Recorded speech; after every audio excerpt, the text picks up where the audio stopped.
Assalamualaikum warahmatullahi wabarakatuh.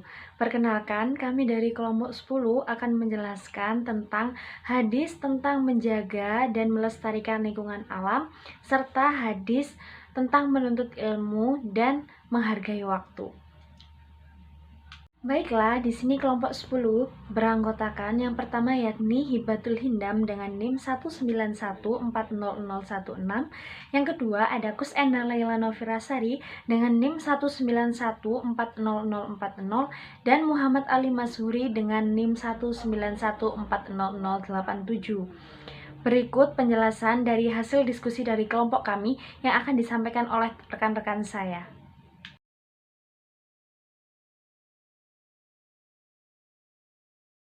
Bismillahirrahmanirrahim.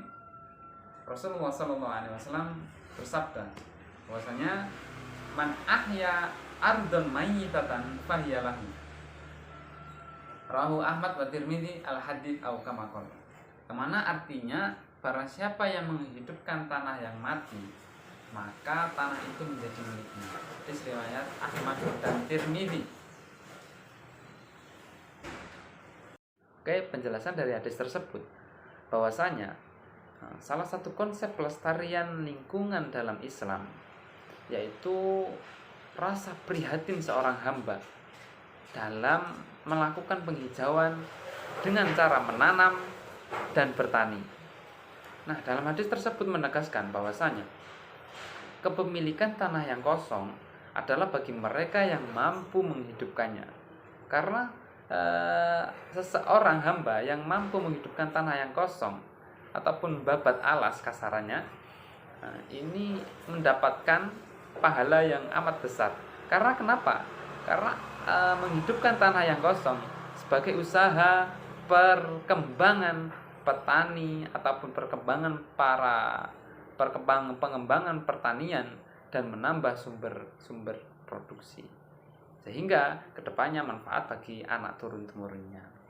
Nah, di sisi lain ada hadis Rasulullah SAW. Dalam hadis tersebut menjelaskan terkait menjaga dan melestarikan lingkungan alam. Hadisnya yaitu Bismillahirrahmanirrahim. Ma min muslimin yaghrisu ghursan au yazra'u zar'an fayakulu minhu tairun au insanun au bahimatun illa kana lahu bi sadaqatun. Al hadits au kama qala. Hadis riwayat Imam Bukhari. Tidaklah seorang muslim menanam pohon, tidak pula menanam tanaman kemudian tanaman tersebut dimakan oleh burung, manusia atau binatang, melainkan menjadi sedekah baginya. Syekh Al-Utsaimin rahimahullah ta'ala wa nafa'ana bihi wa bi'udaraini amin menjelaskan bahwasanya hadis-hadis tersebut merupakan dalil-dalil yang jelas mengenai anjuran Nabi Muhammad SAW untuk bercocok tanam ataupun melestarikan alam. Karena dalam bercocok tanam terdapat dua manfaat. Yang pertama manfaat dunia, yang kedua manfaat akhirat. Yang pertama manfaat dunia, yang bersifat dunia ataupun duniawiyah. Bercocok tanam adalah akan menghasilkan produksi, menyediakan bahan makanan. Karena dalam bercocok tanam ini yang bisa mengambil manfaatnya selain petani itu sendiri, juga masyarakat sekitarnya ataupun negara-negara lain, lebih-lebih negaranya sendiri. Yang kedua, manfaat bersifat agama atau diniyah. Ini berupa pahala. Sesungguhnya tanaman yang kita tanam apabila dimakan oleh manusia, binatang, baik berupa burung ataupun yang lainnya, meskipun sebiji saja, ini sesungguhnya adalah merupakan sedekah bagi penanamnya.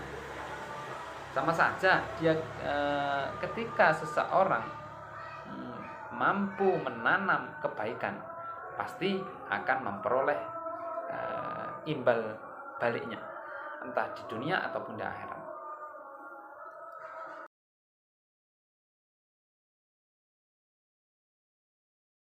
Baik, selanjutnya saya akan menjelaskan tentang hadis tentang menuntut ilmu. Di sini hadisnya berbunyi, Bismillahirrahmanirrahim. Man arada dunya fa'alihi bi'ilmi, wa man arada al-akhirata fa'alihi bil ilmi, wa man aradahuma fa'alihi bil ilmi. Artinya, man arada dunya fa'alihi bil ilmi memiliki arti barang siapa yang hendak menginginkan dunia, fa'alihi bil ilmi, maka hendaklah ia menguasai ilmu. Waman aradal akhirata, barang siapa menginginkan akhirat, fa'alaihi bil ilmi, maka hendaklah ia menguasai ilmu. Waman aradahuma, dan barang siapa yang menginginkan keduanya, yakni dunia dan akhirat, fa'alaihi bil ilmi, hendaklah ia menguasai ilmu. Penjelasan dari hadis yang telah saya bacakan tadi, hadis tersebut menjelaskan tentang kewajiban umat Islam untuk terus mencari ilmu. Sebagai umat manusia atau umat Islam itu wajib untuk mencari ilmu dari ia lahir sampai kemudian dia meninggal. Jadinya barang siapa yang ingin menguasai dunia ini atau hal-hal yang berbau dunia seperti teknologi dan sebagainya, kita tuh harus memiliki ilmu. Tidak mungkin kita menguasai teknologi tanpa memiliki ilmu. Semuanya juga butuh dengan proses belajar seperti itu. Kemudian barang siapa juga yang ingin memiliki akhirat atau setiap orang kan ingin ya masuk surga atau mengumpulkan pahala untuk di akhirat kelak. Dia juga harus menguasai ilmu, dia harus mengaji, dia harus belajar kitab-kitab dengan ulama-ulama dan sebagainya. Dengan seperti itu orang tersebut akan dapat menguasai akhirat. Dan biasanya barang siapa yang menginginkan keduanya yakni dunia dan akhirat, maka orang tersebut juga harus memiliki ilmu. Jadi kita walaupun kita itu menginginkan dunia, akhirat, itu kita juga harus menguasai ilmu. Jadi apapun yang akan kita lakukan itu kita harus menguasai ilmu seperti itu. Jadi ilmu itu sangat berguna baik kita di dunia maupun kita di akhirat seperti itu.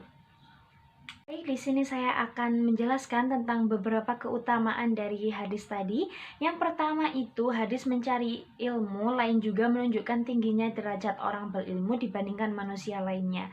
Sudah kita ketahui bahwa orang yang berilmu itu memiliki keunggulan di antara manusia yang lainnya. Orang yang berilmu dia akan tahu tata krama, dia tahu adab, dan dia tahu apa yang harus dilakukan dan tidak. Jadinya orang berilmu itu dia tuh akan beda seperti itu, teman-teman. Jadi orang yang berilmu itu kita tuh dapat membedakan diri kita dengan orang lain dengan ilmu yang kita miliki seperti itu.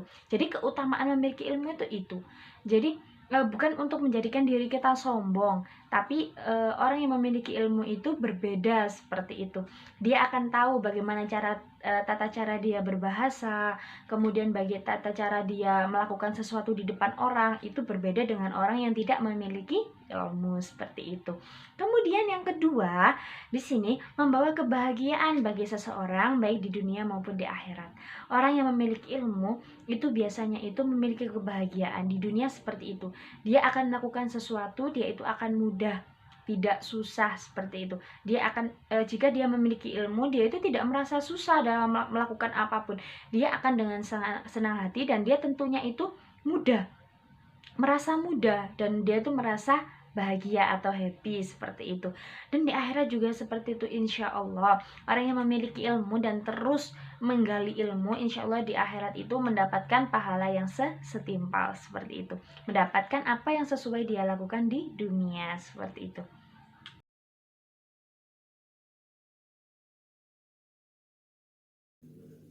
Selanjutnya yaitu kita akan membahas mengenai hadis tentang menghargai waktu. Adapun bunyi hadisnya yakni sebagai berikut. Bismillahirrahmanirrahim.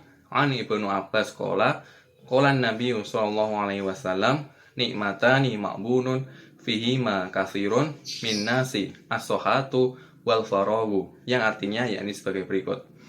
Dari Ibnu Abbas radhiyallahu anhuma, dia berkata, Nabi Shallallahu alaihi wasallam bersabda, dua kenikmatan kebanyakan manusia tertipu pada keduanya, yaitu kesehatan dan waktu luang. Hadis riwayat Bukhari nomor 5993. Adapun penjelasan mengenai hadis di atas yakni sebagai berikut. Sebagaimana kita ketahui, waktu adalah kehidupan bagi umat manusia.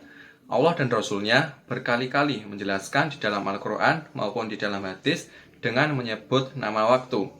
Nah, betapa berharganya waktu di dalam Islam sehingga kita dituntut untuk mengisi waktu tersebut dengan kebaikan serta tidak menyia-nyiakan waktu tersebut. Hadis di atas mengajarkan kepada kita sebagai umat Islam mengenai betapa pentingnya mengelola waktu. Karena di dalam ajaran Islam, menghargai waktu adalah bentuk bukti keimanan dan ketakwaan seorang muslim. Oleh karena itu, apabila kita diberikan nikmat sehat serta waktu luang, maka perbanyaklah ketaatan kita kepada Allah Subhanahu wa taala. Sebab masa sehat akan disusul dengan sakit dan waktu luang akan disusul dengan kesibukan. Maka tentu saja jika kita memanfaatkan waktu dengan sebaik-baiknya, tentu akan membawa kebahagiaan di dunia maupun di akhirat nanti. Selanjutnya yaitu keutamaan dari hadis yang telah kita pelajari di atas, yakni sebagai berikut. Allah Subhanahu wa taala telah menciptakan manusia serta memberikan kenikmatan yang tidak terhingga. Manusia tidak akan mampu menghitung kenikmatan tersebut. Oleh karena itulah, kita sebagai seorang hamba hendaklah selalu mengingat-ingat kenikmatan Allah tersebut yang berupa kesehatan, nikmat waktu luang, serta kenikmatan yang lainnya, yang kemudian kita sebagai seorang hamba harus bersyukur kepada Allah, yakni dengan memanfaatkan waktu tersebut untuk ketaatan kita kepada Allah Subhanahu wa taala. Jangan sampai menjadi orang yang merugi karena telah menyia-nyiakan waktu serta nikmat sehat yang telah diberikan, sebagaimana hadis yang telah kita bahas sebelumnya. Jadi, sangat disayangkan jika ada seorang muslim yang tidak menghargai waktu, sebab waktu merupakan harta yang paling berharga. Oleh karena itu, sudah seharusnya waktu dimanfaatkan dengan sebaik-baiknya untuk melakukan hal-hal yang berguna, yang akan membawa kita menuju kebahagiaan baik di dunia maupun di akhirat kelak. Ibnul Jauzi rahimakumullah berkata, kadang-kadang manusia itu sehat, tetapi ia tidak longgar, karena kesibukannya dengan penghidupan. Dan kadang-kadang manusia itu cukup kebutuhannya, tetapi dia tidak sehat. Maka jika keduanya terkumpul, lalu dia dikalahkan oleh kemalasan untuk melakukan ketaatan, maka dia adalah orang yang tertipu.